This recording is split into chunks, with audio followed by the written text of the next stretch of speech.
Welcome to the first episode of our horror series. We said this was coming, we lied. I died for a week. I was in a horror movie for a week. We intended to get this out sooner, but things got in the way. Yeah. Also, this mic is acting up, so I apologize if it cuts out a little bit. I'll do my best to work around it. This episode we will be looking into and researching and discussing what the best type of horror movies are. So the first thing that we're going to talk about is the types of horror movies. So there are... Jenny, what are the types of horror films? Good question. I know. You're a genius. It's not like we have a Google Doc open where you read that question. There are 5 main types of horror within the horror genre. The most popular. So we have gore, we have psychological, we have killer, we have monster, and we have paranormal. All of these are subgenres of horror.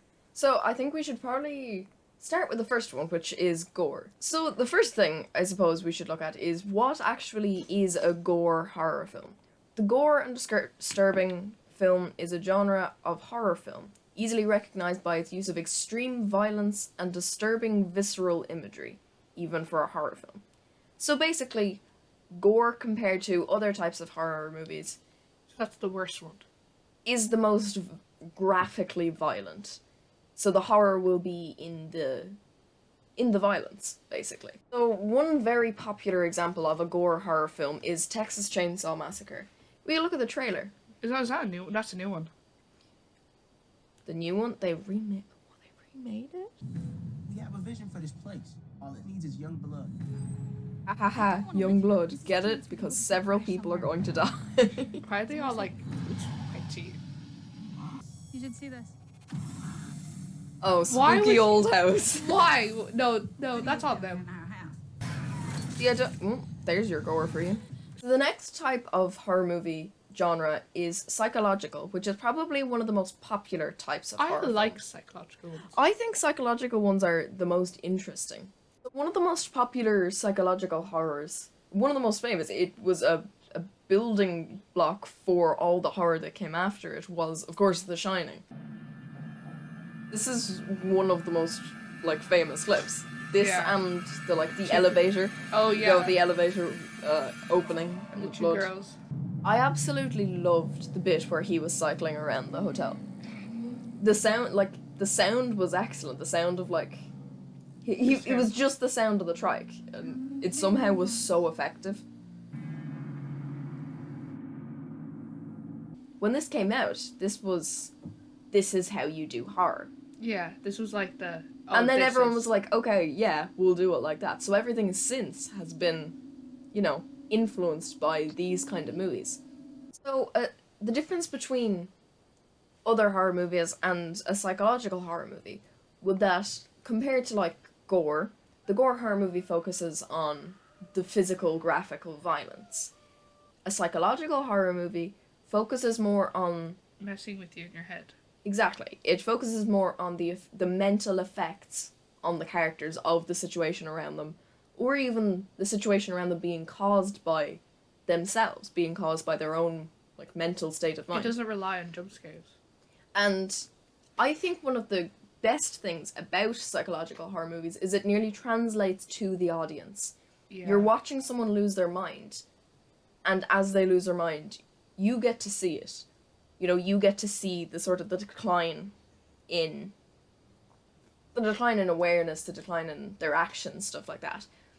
And it's a very realistic fear. So the next genre of horror is killer. The killer are ones where basically they're being hunted. The characters are being Hunted down. killed off by the A killer. yeah, but by the killer, by the villain, by the threat. So another example of a killer horror film is Happy Death Day. Now, Happy Death Day was a somewhat comedic horror, Yeah, it was. but it still has the tropes of a killer horror. And the suspense. Yeah. As So you can see there. yeah, that's an example, and this is where you can see the difference between this and gore. Whereas gore would have been the bloody They would have visual really murder. focused on the murder. Killer is about the fact that she's being chased. She's been hunted down. She's There's no stressed. like visual violence happening. And that sucks in the watcher because you're like, oh no, I won't do that. I will do this. I would, Yeah, it's tension. It's will she get caught? Yeah. Like, look at her standing there. She could be running. This is another one that uses a somewhat realistic aspect in that that's just a person. Yeah, it's not like paranormal. It's like, this could happen to you. Yeah. Do you ever, like, realize that, like, even though, like, this something could happen to you, people find, like, the paranormal stuff more scary? That's true, and I think that is an aspect of fear of the unknown. Yeah. So killer horror films will focus on the chase, gore horror films will focus on the murder. So the next type of horror movie is an absolute classic, and that's monster horror films. Dracula, for example. Frankenstein, exactly. All those classic, the monsters everyone knows. A well-known example, I should say, of monster horror films would be Resident Evil. Zombie horror films. Anything with a monster that you could call anything not human. Yeah. A recent enough example of this is The Quiet Place. Oh, so the adults know one. Oh, everyone knows. Everyone knows because you have to be quiet. Well, obviously the kid didn't. Yeah, I think that's a downfall to this movie. Is the kid mess it up? The kid has grown up with this. The kid knows you don't make noise. It's dangerous. Monster horror films are one that could be either really well done or really crap. Very true. But it also often uses a very common and a very effective feature, which is hiding the threat. Because if you don't know what the threat is, you just know that there is a threat. What you make up in your head will always be scarier than what it actually is. That's why, like when people read the books, and they're like, oh, the book is scary. That's because it's all in your head. So the final type of horror film is paranormal horror My films. favourite. The Exorcist, Annabelle, Chucky. The Ouija board movies, and one of my personal favourites, Veronica. Obviously, the paranormal horror movies will be on something unexplainable, something haunting them but you don't know what it is. It's acting in ways you can't explain. Paranormal Activity? My favourite. Are you serious? Thank God. I was actually about to just end the episode.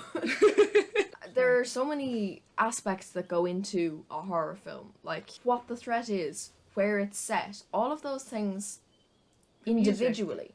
All of those things individually are important and can be creepy on their own. But if they don't blend well together. Common settings that are often used in horror movies are their own home, the character's own home. Because that's where, like, if it happened in your own home. Exactly. There's this... Our homes are supposed to be our safe place. There's this, belief in ourselves that all of those scary things, all that horror, that would never happen in my home. Not my house. So there's this fear of intrusion of that safe place. The other side of that is... forest. No, but you're, like, outside in the wilderness. Well, yeah. Or, like, some strange place. Strange place. That's the other side of it.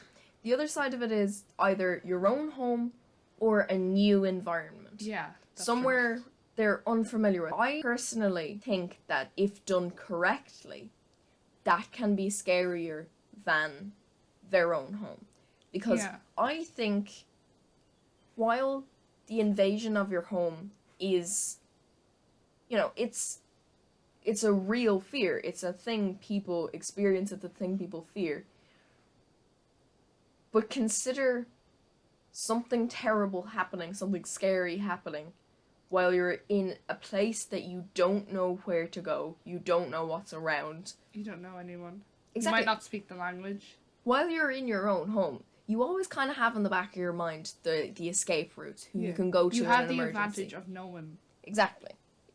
But if you're somewhere completely new to you... You don't know anything. You mightn't even know where the front door is. There are the base elements of horror. For example, like fear. It has to be something that you would fear. If it's something completely ridiculous, it won't be scary. an example of that is I watched a horror movie.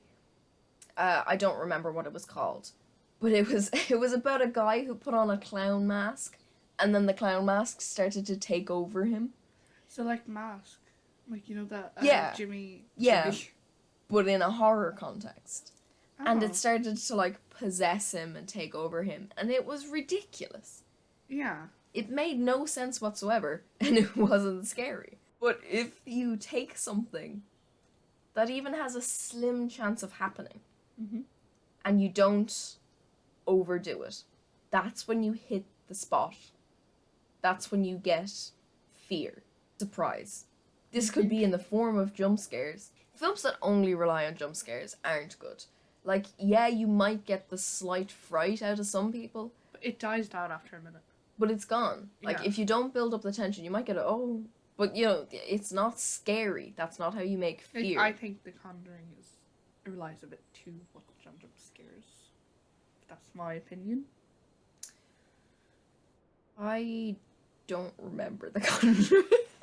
There's also an element of surprise that doesn't rely on jump scares. Mm-hmm. You know, it's simply something unexpected happening. You know, an example I can think of in one of my favorite horror films is in The Bye Bye Man. When there, I know it's The Bye Bye Man. Bye bye man. The Bye Bye Man. That has to be scary. You can't release a movie called The Bye Bye Man. There's a scene where it's in a new environment. This is a case of a setting in a new environment. Mhm. And there's a scene where he's in his bedroom, his new bedroom, and he spots a little, like, crawl space door Oh, in the side of his room. I hate those. So he opens it, As you do. and as he opens it, the other crawl space door on the other side of the room also opens. And as he leans in, this, like, spectral ghost, like, hound starts to step out of the fire door Oh. as he leans in. But, like, cause I thought you were going there, like, oh, his hand starts coming in, so it's like a portal thing or something. Mm-mm. You put a dresser, a big heavy dresser, on both those doors. You just go, no. And you get your little sister you hate and move her in there. Suspense is the absolute backbone of horror. Yeah. You can't have a horror movie without suspense. Yeah. It ties into the fear. You know, you can make fear from suspense. Mm-hmm. The anticipation of something happening. The looking around the corner, the opening the door into the dark room. And then, of course, tying in with nearly all of these is mystery. Mm-hmm. There has to be some element of you don't know what's happening. It ties into the hide the threat until the end. Mm-hmm. If you don't know what the threat is, if you don't know why it's happening or what's happening, there's more fear, because there's the inherent fear of the unknown. Mm-hmm. What of these do you think makes for the most horror? What do you think of these makes it scary? I think the suspense. Mm. Like, you know when they stop in the hallway, I'm gonna bring this up again, but like they might hear something, or like just kind of opening the door Yeah. and just waiting for something. It's 'Cause yeah. that gets you a bit, oh, Yeah, it's what's the gonna build up of happen? anticipation. What about you? Oh, for me, As a horror movie connoisseur. for me, I think it is the mystery. It's the not knowing what could be chasing. It's the not knowing what's chasing you. You know, Yeah. like if you know what the threat is, you can come up with ways to defend against it. But if you Yeah. don't know what the threat is, what do you do? What would you say your favorite horror movie is? Ish. Because I do not like clowns. I actually fair. hate people, you know, like in theme parks, and Mm. like people dress up in the costumes. Mm. I hate it. Freak me out so. Really Yeah, I hate it. interesting. Like just no, you stay over there. But I like it because I think it's a supernatural horror film. I think there's like a supernatural aspect. I think as well because it's kids, it's a little bit kind of, because kids don't think rationally. True. Like adults are like, oh no, it's this. Kids instantly jump to the worst. and they're a lot more impressionable. There's good jump scares on it. My favourite one is when Bev's in the bathroom, she's looking in the mirror, and she just turns to the door, and it's just there, and just grabs her. Because you're just not expecting it. Because there's no build-up. That's the thing. There's no build-up, there's no suspense. He's just there, like that. I don't know if this is the first or second one, but one jump scare that I can distinctly remember from it is with the girl with the birthmark on her face. And he's like, I can blow that away for you. Oh, and then he yeah. starts counting down. It's And the then he second one. stops at 2. And then jumps at her. Yeah. That I remember. And then it is a psychological because the kids are only seeing it. So you actually see the mental decline of the kids. Like, obviously Beverly's in the bathroom. There's blood all over the bathroom. The kids can see it. Her dad can't. What about you, Jenny? Oh my god, my favorite horror film is probably The Bye Bye Man. And I found that out of most of the horror movies that I had watched, it seemed to implement a lot of factors of horror. I could look at it and see why they were doing what they were doing. I found it one of the most interesting horror movies I've seen. It's a supernatural mixed with a psychological horror. It's a supernatural threat. It's some unknown, mysterious threat that only attacks you if you know its name. Oh. If you were to make a horror film. If you were to make it though, how would you set it up? What would be your, like... Ooh. I have, like, 2 ideas. Mhm. So, like, one would be, like, kind of like a killer one, a slasher one. Mm. And obviously the killer thing would be a really good, like, gaslighter. Mm. And, like, kind of murderous. And You love your gaslighting. I do. I love my gaslighting. And he's just, like, one of my favorite songs that I imagine it in is in, you know, the Red Means I Love You? Mm. That song. Like, I think that's a really... I thought that song was about murder. Apparently it's not. Then That's there fair. would be, like, a paranormal one. I think if it was a paranormal movie that I was making, it would be set in the character's home. I would have to use the keeping the threat hidden. Until I the would end. too, yeah. That was our first episode of our horror series. We're gonna get better at this. Yeah, we're really tired. We are very tired. We watched MCC last night. You could Let us know what your favorite horror films are, do, yeah. because I would like to know what the sort of... And then we can watch them and then rate them. And tell them how bad they are. Tell us what your favorite horror movie is, and if we get enough comments saying what your favorite horror movies are, we'll rate them. Let us know if you were making a horror film, What how would would you you do? do it? It is. And make sure you close your wardrobe door at night. You don't know what's in there. Check under the bed. Always check on the bed. Keep your feet covered.